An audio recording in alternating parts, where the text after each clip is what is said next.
E aí galera, beleza? Hoje eu vou trazer aqui um problema nem muito difícil, mas também nem muito fácil de potencial elétrico. Um problema que poderia cair muito bem uma prova do ITA, né? Como vocês vão ver. Mas também não é por esse motivo que você devia assistir essa resolução. Bom, assiste aí e descubra o motivo.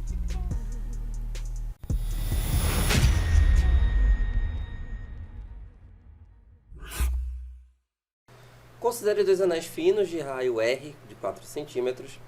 Os dois anéis são atravessados pelo mesmo eixo. As cargas dos anéis são 10 elevado a menos 8 coulombs e menos 10 elevado a menos 8 coulombs. Encontre a diferença de potencial entre os centros A e B dos anéis que estão separados por uma distância x de 3 centímetros. Tá? Então a gente tem dois anéis aqui carregados, beleza? Anéis, né? Então a gente vê aí que por ser um metal, um condutor, vai estar distribuindo, as cargas vão estar distribuídas uniformemente, certo? Beleza. Então a diferença de potencial entre A e B, que são os respectivos centros aqui, tá? Do primeiro anel e do segundo anel. Beleza. Seguinte, antes de continuar, quero comentar o seguinte, que, por exemplo, em A, tá, a gente vai fazer a diferença de potencial de A com B. A está recebendo dois potenciais. Tá? O A está recebendo dois potenciais. O potencial devido a ela mesma, tá certo? Ao potencial elétrico gerado por ela mesma. E o potencial gerado por B, pelo esse anel carregado negativamente, de carga negativa. Assim como B. B, ele recebe o potencial dele mesmo, tá? E também recebe o potencial de A. Então, vamos primeiro calcular, né, separadamente o potencial de A e de B, né? Para ficar mais fácil, vamos fazer separadamente. Primeiro de A e depois de B. Aí o seguinte, como é que a gente determina o potencial elétrico nessa situação? Por exemplo, como é que a gente determina o potencial elétrico que B gera em A? Olha, a gente tem um anel.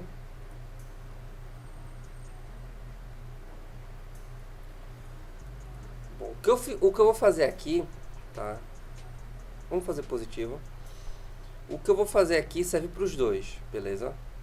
É o resultado que serve para os dois. Que é o seguinte, como é que a gente determina, por exemplo, a gente tem aqui esse anel carregado com uma carga Q, de raio R. Como é que a gente determina o potencial elétrico em um ponto P que está situado a uma distância x do centro, tá? Desse anel, nesse ponto P. Como é que a gente determina? Isso aqui é um problema de eletrostática bem comum, tá? Da gente estar fazendo, estudando questões mais aprofundadas, é comum aparecer pra gente esse problema, tá? Ele é bem clássico. Seguinte, vamos lá, vamos com calma. O que eu vou fazer aqui basicamente é a demonstração, tá? Vamos considerar um pedaço qualquer desse anel de raio R. A carga total é que está distribuída uniformemente. Então, se eu pegar aqui um pequeno pedaço, esse pequeno pedaço vai ter uma carga ΔQ. Esse delta para indicar que é uma parte, tá, da carga total, beleza? Bom, esse ponto aqui que eu escolhi, podia ser aqui, enfim. Como a distribuição é uniforme, qualquer que seja o pedaço que eu escolher, a quantidade de carga vai ser a mesma. Entendeu? Beleza. Esquece o anel, só vamos considerar esse ΔQ aqui. Esse ΔQ, ele vai gerar um potencial elétrico em P, beleza? A gente vai precisar dessa distância. E olha só, essa distância, tá? Se a gente tira Pitágoras, é raiz quadrada de r ao quadrado mais x ao quadrado. Vamos chamar por enquanto de D.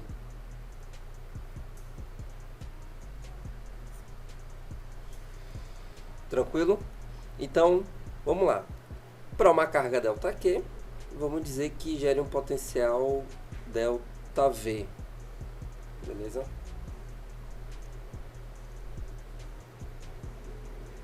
Que vai ser igual a K, né, a constante, a carga, sobre a distância, D. Tranquilo? Beleza. Bom, se a gente olhar para essa equação, a gente vê que K, qualquer que seja o ponto que eu pegar, o K vai ser o mesmo, o D vai ser o mesmo, tá? Porque qualquer ponto, como isso aqui tá, o ponto P está sobre o eixo, passando pelo eixo, qualquer ponto que eu pegar aqui do anel, ele vai estar essa mesma distância D, concorda? O potencial elétrico resultante, assim, lembra que o potencial elétrico é uma grandeza escalar. Então, se eu quiser saber o total, eu vou somar os pequenos potenciais elétricos. Ou seja, vou somar todos os ΔV que existem devido às pequenas cargas distribuídas pelo anel. Deu para entender?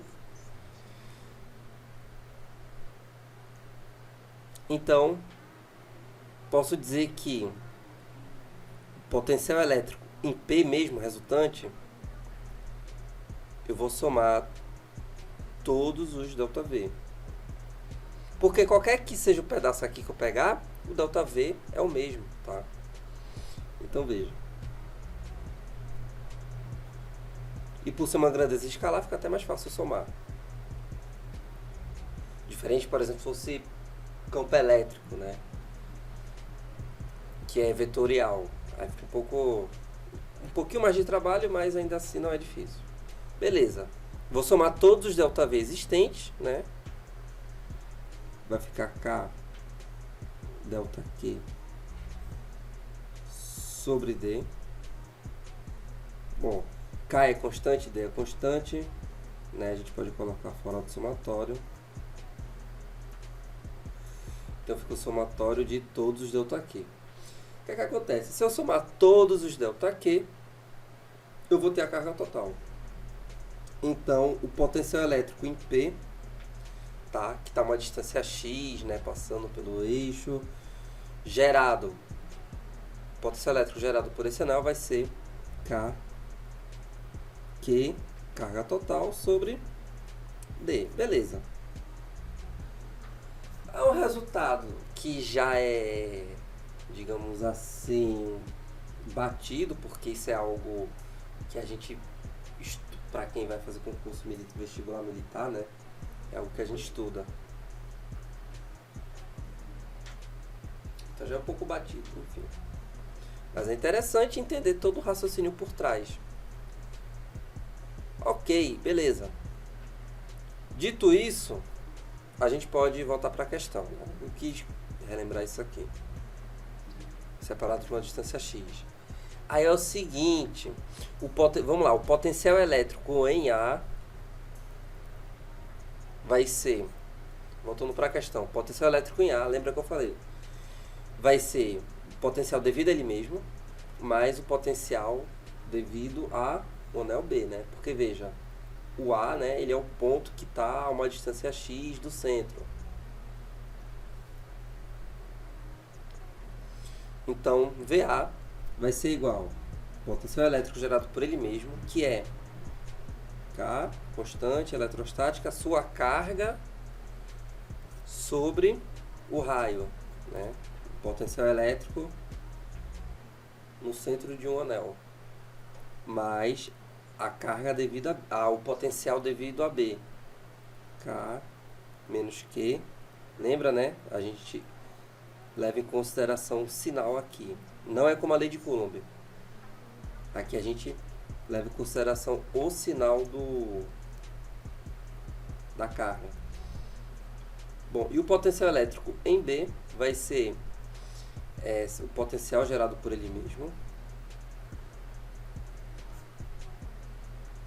Em módulo, as cargas são iguais, tá? Por isso que eu estou fazendo Q menos Q. Sobre o raio, que é o mesmo, mais o potencial elétrico devido a A, que vai ser K vezes carga de A sobre D, beleza? Aqui, como a gente tinha mostrado. Beleza. A diferença de potencial entre A e B, a diferença, o nome já diz, a gente tem que fazer a diferença. Temos os potenciais de A e de B. Eita. Temos os potenciais de A e B. Então, a diferença de potencial de A para B é igual ao potencial elétrico em A menos o potencial elétrico em B. Beleza, vai ficar... Vamos desenvolver. O de A, KQ sobre R menos KQ sobre D menos VB. Aí é o seguinte, isso aqui fica negativo, certo? Como eu vou fazer menos isso aqui, vai trocar os sinais. Então fica mais KQ sobre R menos K constante carga sobre D. Ou seja, 2 vezes K vezes Q sobre R menos 2 vezes K vezes Q sobre D. A gente pode colocar em evidência. E aí fica 2Q, K, constante, vezes Q, vezes 1 sobre R, menos 1 sobre D. Mas quem é D? D, tá? É a raiz quadrada de R ao quadrado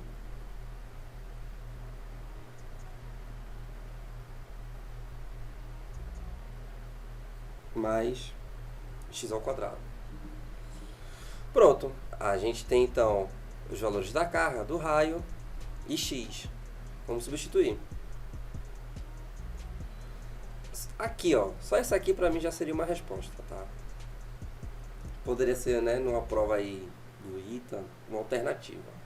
Para ficar mais bonita ainda, poderia fazer assim, ó. Substituir o Q, né, o K, 4π, epsilon, 1 sobre R menos... Pronto. Tá aí uma resposta mais bonita ainda.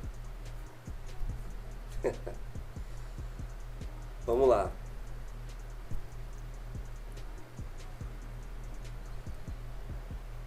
2 vezes 9 vezes 10 elevado a 9, a constante, vezes a carga, vezes... Bom, para evitar a conta, né, que acho que todo mundo sabe fazer essa conta, isso aqui vai ficar, essa expressão fica 1 sobre 4 menos 1 sobre 5, mas aqui teria um 10 elevado a menos 2, aqui também teria um 10 elevado a menos 2, que a gente pode colocar em evidência aqui. Pronto. Então vai ficar igual a, calculando tudo aqui, beleza, 900 volts.